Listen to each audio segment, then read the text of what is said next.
Do it. Make your dreams come true. Yes, you can. Yes, you can. Just do it. Let me show you something that's really powerful. Can I borrow your phone, please? There's one right there in between you. Just let me borrow that for a sec. I'm asking you to give me somebody else's phone. You don't have to turn it on. I just need it. Thank you. So let me show you the subconscious power of this device. What if I were to hold my phone while I'm giving this presentation? I'm not checking it, it's not buzzing, it's not beeping. I'm simply holding it. Do you feel like you're the most important thing to me right now? No, you do not. And this is an artificial environment. Now think about how often this phone is out while we're talking to other people.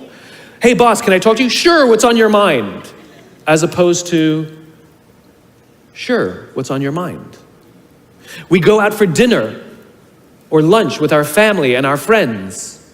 We have meetings, and we put the phone on the table, which sends a subconscious message to everybody else in the room that this is not that important to me. You're not that important to me. And by the way, putting your phone upside down is not more polite.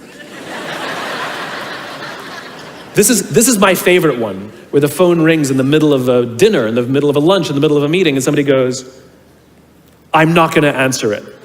Oh my God, just so magnanimous. Right? Thank you. Right? Put it away, keep it away, because what it does is it actually hurts our ability to relate to each other. Now you look at young kids these days, they're on them all the time. I don't blame them, it is addiction. We yell and scream at them, but it's like yelling and screaming at an alcoholic. It doesn't help the fact that it's a chemical addiction.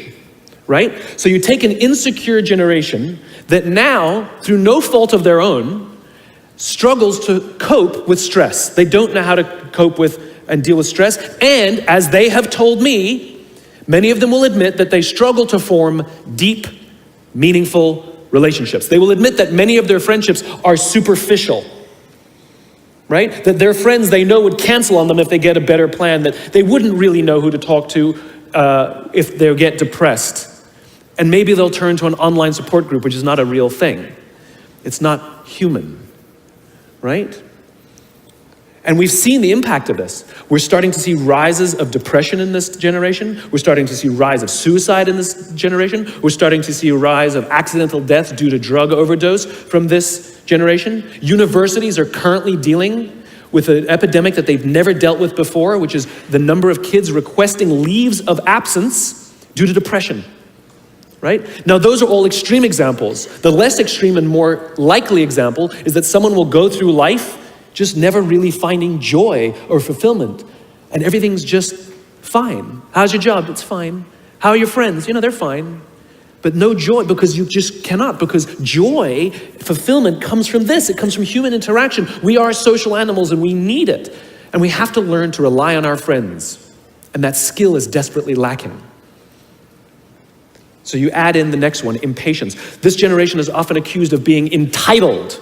And if you've worked with any of them before, sure seems that way. But I would argue that we're misreading the tea leaves. They're not entitled, they're impatient. Again, let's practice empathy.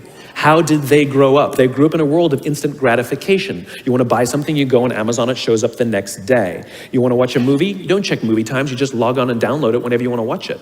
Stream it. Right? You want to watch a TV show? You don't wait week to week to week. You just binge watch for the weekend.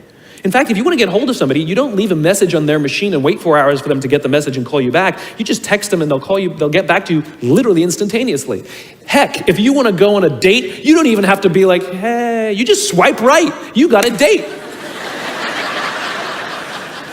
Never learned the skill set of like, what are you doing, right? You can have 4 dates in a night.